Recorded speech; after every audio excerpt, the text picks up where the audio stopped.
Treaty of Ryswick was concluded between, जो treaty of Ryswick या Ryswick जो है ये किस चीज़ की वजह से थी वो तो हम डिस्कस करेंगे ही, बट पहले अगर आपने इसके बारे में पढ़ा है तो बताइए किन दो पावर्स के बीच में ये ट्रीटी साइन करी गई थी, कंक्लूड करी गई थी। क्या ये डच और पोर्टुगीज़ के बीच में साइन करी गई थी, ब्रिटिश और फ्रेंच के बीच में, डच और फ्रेंच के बीच में, डच या फिर ब्रिटिश के बीच में? सोचिए क्या आंसर होगा। चलिए, तो ये जो ट्रीटी थी ये साइन करी गई थी डच एंड फ्रेंच के बीच में। अब ये डच और फ्रेंच के बीच में दो पावर्स के बीच में ट्रीटी ऑफ राइसविक दी गई थी। इसके अनुसार 1697 में जब ये ट्रीटी साइन करी गई, इसके अनुसार क्या किया गया, जो पौंडीचेरी थी, पौंडीचेरी को रीस्टोर कर दिया गया फ्रेंच के पास, क्योंकि फ्रेंच से ये जो पौंडीचेरी था ये ले लिया गया था, लेकिन इस ट्रीटी को कंक्लूजन के बाद ये जो पौंडीचेरी था वापस दे दिया गया फ्रेंच को, ठीक है। और डच गैरिसन जो था इवन इस ट्रीटी को साइन करने के बाद भी 2 साल तक पौंडीचेरी को उसने होल्ड करके रखा। मतलब ये जो एक्चुअल में 1697 में फ्रेंच को वापस करना चाहिए था, ये 1699 में वापस किया गया। फ्रेंच लोगों के लिए आप जानते हैं कि पौंडीचेरी इज़ वेरी इंपॉर्टेंट। क्यों है, डेफिनेटली उसके बारे में भी हम और तफसील से आगे पढ़ेंगे, बट फिलहाल जान लीजिए कि पौंडीचेरी जो था वो फ्रेंच को रिटर्न किया गया ट्रीटी ऑफ राइसविक के टाइम पर, ठीक है। 1697 के अंदर इसे साइन किया गया था और 2 साल लग गए जो डच लोग थे उनको ये वापस करने में, ध्यान रखिएगा। और ये जो ट्रीटी थी डच और फ्रेंच के बीच में साइन करी गई थी। चलते हैं नेक्स्ट क्वेश्चन के ऊपर, which is question number 6। Question number 6 जो है वो पूछ रहा है which of the following were the region या regions weakened the position of French in India. तो ऐसे कौन कौन से रीजंस थे जिसकी वजह से फ्रेंच लोगों की पोजीशन जो है इंडिया में वीक हो गई। क्योंकि आप जानते ही हैं इंडिया में अगर कोई पावर अभी तक हम कह सकते हैं कि बहुत ज़्यादा जिसने डोमिनेट किया देवर ब्रिटिशर्स, और इसके रीजंस भी हम पिछले वीडियोस में देख चुके हैं कि उनकी नेवी कितनी पावरफुल थी, उन्होंने पोर्टुगीज़ को कैसे यहाँ से निकाला। देन फ्रेंच लोग जो थे वो क्यों वीक थे, क्यों वो नहीं टिक पाए इंडिया के अंदर, क्यों जो ब्रिटिश लोग थे वो ज़्यादा देर तक टिक पाए। तो डेफिनेटली कुछ ना कुछ फ्रेंच की वीकनेसेस रही होंगी, उसके बारे में देख लेते हैं। क्या वॉर ऑफ स्पेनिश सक्सेशन जो थी वो एक रीज़न बना इसका, हो सकता है। राइवलरी विद डच, डच के साथ उनकी कोई ना कोई कॉन्फ्लिक्ट चलता रहता था, वो एक रीज़न बना, ये भी हो सकता है। डेथ ऑफ एल्बुकर्की, एल्बुकर्की की जो डेथ थी वो भी इसका एक रीज़न बना, ये भी हो सकता है। सोचिए क्या आंसर होगा। चलिए, वॉर ऑफ स्पेनिश सक्सेशन जो थी वो एक रीज़न था फ्रेंच के वीकन होने का, और साथ में ही डच के साथ उनका किसी ना किसी बात को लेकर कॉन्फ्लिक्ट चलता ही रहता था, चाहे वो यूरोप के अंदर हो या फिर इंडिया के अंदर हो। तो ये जो 2 रीजंस थे काफ़ी इंपॉर्टेंट रीजन थे फ्रेंच के वीकन होने के। Then death of Albuquerque was not one of the reasons. उसको रीज़न ये है क्योंकि एल्बुकर्की आपने पढ़ा होगा, he was the governor of Portuguese. तो यहाँ पे जान के नाम दिया गया था कि आपको याद है कि ये पोर्टुगीज गवर्नर थे या नहीं।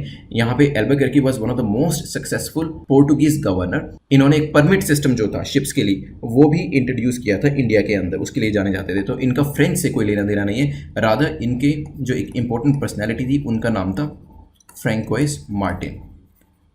इनकी डेथ की वजह से भी जो फ्रेंच एम्पायर थी वो कहीं ना कहीं वीक होनी शुरू हो गई। तो यहाँ पे ध्यान रखिएगा क्या क्या रीज़न थे। Spanish war of succession, Dutch के साथ इनकी राइवलरी, और इनकी एक इंपॉर्टेंट पर्सनैलिटी फ्रैंकोइस मार्टिन की डेथ, जिसके बाद फ्रेंच एम्पायर जो थी वो धीरे धीरे वीक होनी शुरू हो गई इंडिया के अंदर। चलते हैं नेक्स्ट क्वेश्चन के ऊपर, विच इज क्वेश्चन नंबर 7, जो कि डेन्स और दानिश लोगों के बारे में पूछा गया। Which of the following was the principal settlement of Danish people. तो ऑफकोर्स जैसे वेरियस यूरोपियन पावर्स जो थी वो इंडिया में आ रही थी, दानिश लोग जो हैं वो भी इंडिया में आए, उन्होंने भी कोई ना कोई अपनी परमानेंट एक सेटलमेंट बनाई होगी, एक मेन इनका हेडक्वार्टर होगा जहाँ से अपना पूरा बिजनेस चलाते होंगे। तो कहाँ पे थी वो, क्या वो आगरा में थी, श्रीरामपुर में, गोलकोंडा या सुल्तानात थी? सोचिए क्या आंसर होगा, फिर डिस्कस करते हैं। चलिए, तो दानिश लोग जो हैं इनकी जो मेजर सेटलमेंट थी वो थी श्रीरामपुर में। B is the correct answer. पूछा जा सकता है इसके बारे में क्वेश्चन, ज़्यादा जो है बुक के अंदर दानिश लोगों के बारे में दिया नहीं है, डेन्स के बारे में, क्योंकि वो ज़्यादा देर इंडिया में रह भी नहीं पाए। इस वजह से बुक के अंदर भी, स्पेक्ट्रम के अंदर भी इनके बारे में ज़्यादा डिटेल नहीं है। नेवरदलेस उनका जो मेजर हेडक्वार्टर था उसके बारे में आपको जानकारी होनी चाहिए। चलते हैं next question, which is question number 8। Which of the following region या regions occupied by French in southern Indian Ocean. South Indian Ocean के अंदर फ्रेंच लोगों ने कौन कौन से एरियाज़ को ऑक्यूपाई करके रखा था। देखिए, ये एरियाज जो ऑक्यूपाई करे हुए थे काफ़ी इंपॉर्टेंट थे, क्योंकि जब भी ये इंडिया के अंदर किसी भी तरीके का, चाहिए डच लोगों से लड़ रहे होते थे, ब्रिटिश लोगों से लड़ रहे होते थे, तो कहीं ना कहीं अपनी रीइंफोर्समेंट ये इन्हीं जगह से बुलाते थे, क्योंकि नेवी की इनको यहाँ से रीइंफोर्समेंट मिल जाती थी इमीडिएट बेसिस पे, और देन ये डच लोगों से भी कम्पीट कर पाते थे और ब्रिटिश लोगों से भी कम्पीट कर पाते थे। बट फिलहाल पूछा गया कि ये जगह कौन कौन सी थी। क्या रीयूनियन आइलैंड एक ऐसी जगह थी जहाँ पे फ्रेंच लोगों ने ऑक्यूपाई किया हुआ था? मॉरिशियस, श्रीलंका? सोचिए क्या क्या आंसर हो सकता है इसका। चलिए, तो यहाँ पे रीयूनियन आइलैंड जो था वहाँ पे फ्रेंच लोगों ने कब्जा किया हुआ था, साथ में मॉरिशस आइलैंड भी इनके कब्जे में था। Sri Lanka is not correct, answer हो जाएगा बी। मैंने आपको पहले ही बताया, रीयूनियन आइलैंड हो जो मेडागास्कर के पास पड़ता है, मॉरिशस भी वहीं है, तो यहाँ से ये री मंगवाते थे जब भी इनको ज़रूरत पड़ती थी इंडिया में, जब भी इनकी किसी से कॉन्फ्लिक्ट रहता था, कहीं पे किसी से वॉर हो रही है, बैटल हो रही है, तो यहाँ से नेवी को फटाफट बुलाया जाता था ताकि ज़्यादा से ज़्यादा लोग जो है, ज़्यादा से ज़्यादा फुट जो है वो लैंड पर हों और इनको एक तरीके से हेल्प मिले। चलते हैं नेक्स्ट क्वेश्चन के ऊपर, which is question number 9। Which of the following two countries' rivalry began with the outbreak of Austrian War of Succession and ended with conclusion of the 7 Years War?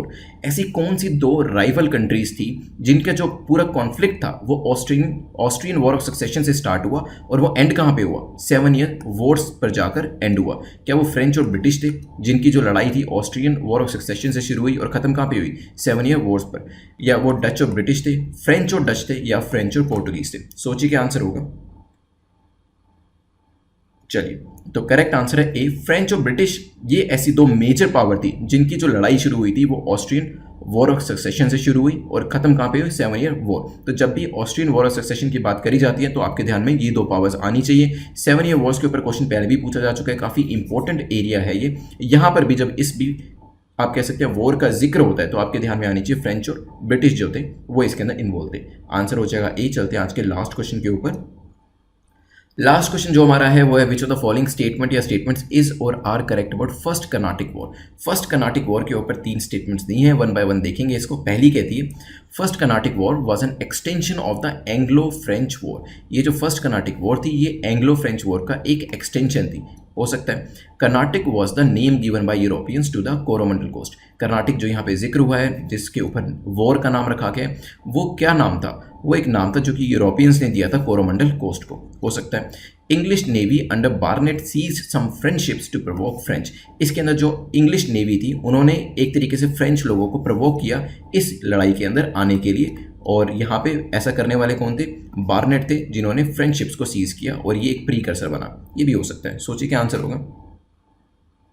चलिए, सबसे पहले तीसरी statement को ही देख लेते हैं। देखिए, ब्रिटिश जो लोग थे वो चाहते ही थे कि फ्रेंच लोगों के साथ उनका कॉन्फ्लिक्ट हो, बिकॉज दे न्यू कि वो ज़्यादा पावरफुल हैं एक पर्टिकुलर टाइम पर फ्रेंच लोगों से, और ये सही टाइम है फ्रेंच लोगों को इंडिया से बाहर निकालने का। इसलिए उन्होंने कर्नाटिक वॉर जो थी उसको स्टार्ट किया। बार्नेट ने क्या किया? कुछ फ्रेंच शिप्स को सीज करा। उनको पता ही था कि अगर वो ऐसा करेंगे तो फ्रेंच लोग जो हैं रिटेलिएट करेंगे, और ऐसा ही हुआ। फ्रेंच ने रिटेलिएट किया और उन्होंने मद्रास को, जो कि ब्रिटिश टेरिटरी थी, 1746 के अंदर सीज कर लिया with the help of Mauritius. मैंने आपको कहा ही था कि मॉरिशस और रीयूनियन आइलैंड को कब यूज़ किया जाता था? जब भी रीइंफोर्समेंट चाहिए होती थी, कोई लड़ाई होने वाली होती थी तो फ्रेंच लोग बुला लेते थे वहाँ से अपने लोगों को। तो यहाँ पे मॉरिशस, आइल ऑफ फ्रांस जो जगह थी वहाँ से लोगों को बुलाया गया, अपनी आर्मी को, अपनी नेवी को बुलाया गया और मद्रास को सीज कर लिया गया। ठीक है, और यहाँ पे इसके बाद ब्रिटिश लोगों ने रिटेलिएट करना शुरू किया और यहाँ पे हमारे जो फर्स्ट कर्नाटिक वॉर है वो स्टार्ट हो गई। ये पूरा इसका प्रीकर्सर था। तो तीसरी स्टेटमेंट ठीक है यहाँ पर।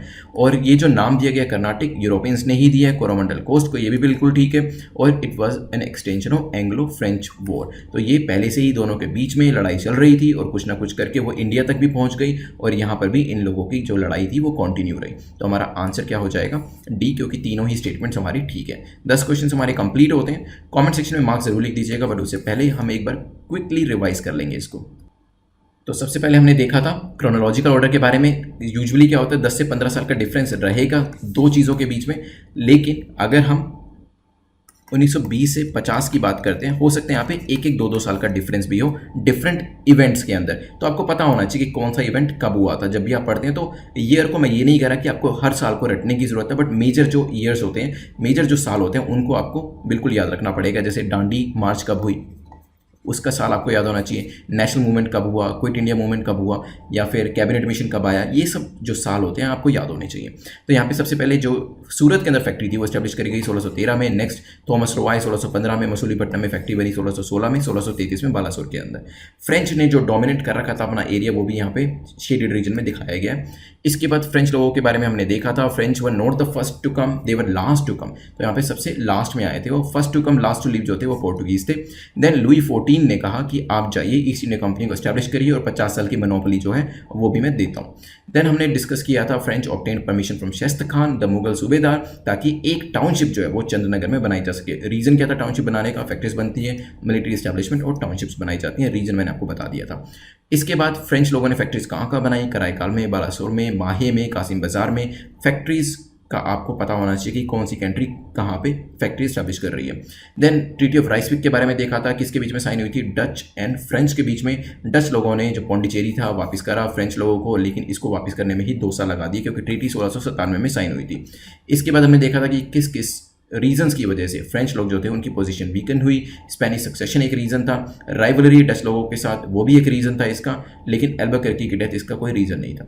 देन हमने देखा दानिश लोगों के बारे में, इनका हेडक्वार्टर कहाँ पे था? सेरामपुर के अंदर। नेक्स्ट इसके बाद हमने देखा था सदर्न इंडियन ओशन के बारे में, कौन कौन से रीजन्स थे यहाँ पर आप कह सकते हैं जो कि ऑक्यूपाई करे हुए थे फ्रेंच लोगों ने, जहाँ से वो अपनी रीइंफोर्समेंट मंगवाते थे। तो ये कौन कौन से रीजन थे? ये था एक आपका रियूनियन आइलैंड, देन मॉरिशस। और जब आपका फर्स्ट कर्नाटिक वॉर हुआ था यहाँ से रीइंफोर्समेंट जो थी फ्रेंच लोगों ने मंगवाई थी, जैसे हमने पढ़ा है आगे मद्रास को ऑक्यूपाई करने के लिए। 9th क्वेश्चन में हमने देखा था कि ऐसी कौन सी 2 कंट्रीज थी जिसके बीच का कन्फ्लिक्ट जो था ऑस्ट्रियन वॉर ऑफ सक्सेशन से शुरू हुआ था और 7 ईयर्स वॉर पर जाके खत्म हुआ था। ये जो कंट्रीज थी वो थी फ्रेंच एंड ब्रिटिश, इन दोनों के बीच में कॉन्फ्लिक्ट चलता रहता था। देन फर्स्ट कर्नाटिक वॉर दोनों के बीच में हुई, it was an extension of Anglo French war. Carnatic जो है वो कोरोमंडल कोस्ट का नाम यूरोपियंस ने दिया है। स्टार्ट कैसे हुआ था? ये बार्नेट ने कुछ फ्रेंच शिप्स को सीज किया, फ्रेंच लोगों ने रिटेलिएट किया, अपने रीइंफोर्समेंट मंगवाई, रीयूनियन आइलैंड से मद्रास को ऑक्यूपाई किया एंड देन ब्रिटिश ने रिटेलिएट किया और फर्स्ट कर्नाटिक वॉर जो थी वो स्टार्ट हो गई। तो ये 10 क्वेश्चन हमारे कंप्लीट होते हैं। कमेंट सेक्शन में मार्क्स जरूर लिख दीजिएगा आपने। टेस्ट सीरीज है उसका जो फ्री मॉक है उसको ज़रूर अटेम्प्ट कर लीजिएगा। इसके अलावा कोई भी आपका डाउट होता है देन डेफिनेटली आप पूछ सकते हैं। कहाँ पर आप पूछेंगे? टेलीग्राम के ऊपर कंसर्निंग दिस मॉक टेस्ट, और या फिर कोई भी आपका अदरवाइज डाउट होता है। और यहाँ पे अगर अपर 2 ब्रैकेट्स में आपकी परफॉर्मेंस रही है, congratulations, you are in the safe zone. नीचे के ब्रैकेट्स में रही है तो definitely you can improve by practicing these MCQs again and again, और इसमें आप जो नोट्स बना रहे हैं उसको रिवाइज कर सकते हैं। देन इसके अलावा आप वेरियस जो दूसरे वीडियोज़ हैं उसको भी ट्राई कर सकते हैं। You can subscribe this channel, bell icon को प्रेस कर दीजिएगा। Thanks for watching, have a nice day.